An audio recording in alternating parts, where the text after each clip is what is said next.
नमस्कार जय जगन्नाथ अत्यंत गुरुत्वपूर्ण माध्यम पुनर्बार एक भिडियो रे आपण मानकु स्वागत जनाउछि।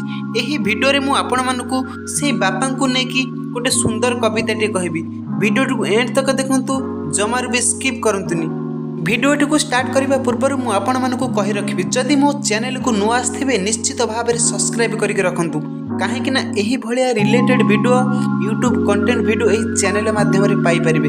चलतु टाइम वेस्ट न करी वीडियो को स्टार्ट करबा। माँ जदि ममतार मूर्ति तेबे बापा हेउछंती धैर्यर पहाड़।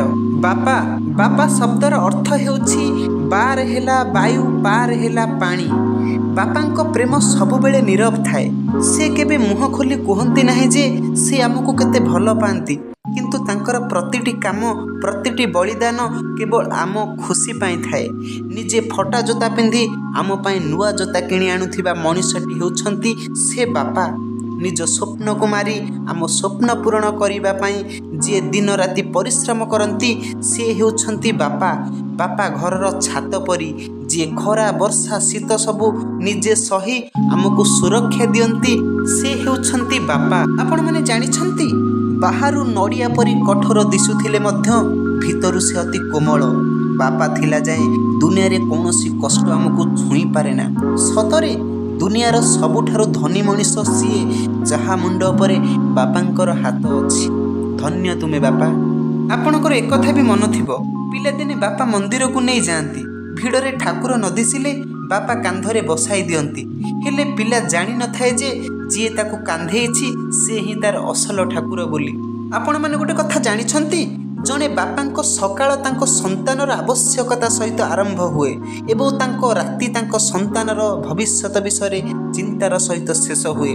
संतान प्रश्न रे परिपूर्ण आउ बापा उत्तरर भार बहन करंती। बापा केबे कहंती नाही मु थकी जाउछि बोली, काहेकि ना बापांको थकिबा मना। संतान निजर परिचय खोजे आउ बापा संतानर परिचय भितरे निज परिचय को त्याग करंती। संतान भूल करे आउ बापा दंड पांती। बापांको नीरवता क्रोध नुह एक गभीर बुझामणा निज सहित होइथाए। एही कली जुगरे बहुत किछि घटी जाउछि। आपण गोटे कथा मने रखंतु, पुओ न चाहिले केही ताकू ता बापांको ठारू अलगा करि परिबे नाही। जदि पुओ सेमानक सेवा करबाकू जिद धरि थाए तेबे स्त्री ताकू अटकाइबाकू साहस करे नाही। सत्य हेउछि वृद्धावस्था बापा माँ को परित्याग करिबा पई पुओ ही बहु अपेक्षा अधिक दोषी। बहु पई सासु एवं ससुर अपरिचित होई पारंती, किंतु पुओ पई सेमाने तांको निज जीवन। तेणु जणे अपरिचित व्यक्तिंको निर्देश रे केही किपरि निज प्रियजन को परित्याग करि परिबे नाही। बहु केवल एक बहाना, प्रकृत अपराधी होछि पुओ। आपण कथिरे सहमत? मु जहा कहूछि आपण माने मो कथा को माइंडली नेबेनी। एही भलिया जिनिस हम जन समाज रे द्रुत गति रे बढ़ी चलीछि। आपण माने जानिछंती, एक कथा भी सत्य, बापांको भागरे उपभोग करिवार समय आसे नहीं, समय आसे केवल ऋण परिशोध करिवार।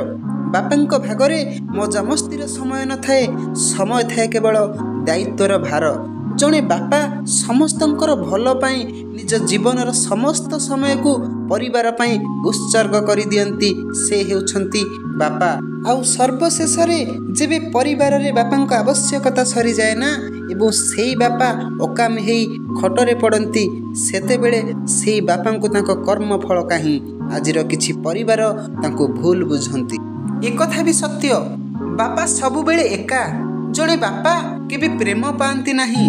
जणे बापा तांको पिलामानंको सहित माँ परी समय बिताई थांती। तेबे से सेमानक पई यथेष्ट टंका रोजगार करि परिबे नाही एवं जदि से टंका रोजगार करंती तेबे से सेमानकु यथेष्ट समय देई परिबे नाही।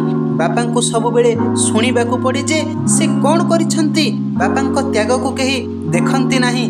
पिलामानकर समस्त प्रेम केवल माँ पाखकू जाए एवं शेष रे बापा सब बेले एका रही जांती। ये हेउछि बापांकर बुक फटा कहानी। आशा करुछि पूर्व वीडियो रे जेमते भल पाइबा देथिले से बापांको वीडियो को नेकी एही वीडियो रे ठीक सेमते भल पाइबा दियंतु। मो वीडियो जदि आपण मानकू भल लागि थाए निश्चित भाव रे लाइक करिवे, कमेंट करिवे, शेयर करिवे, सब्सक्राइब करिवे पई जमार भूलिबेनी, काहेकि ना एही भलिया यूट्यूब कंटेंट ए चैनल माध्यम रे पाई परिबे। तो आछि फ्रेंड, पुणी देखाबा नेक्स्ट वीडियो रे। तब तक के लिए जय हिंद, वंदे मातरम, जय जगन्नाथ।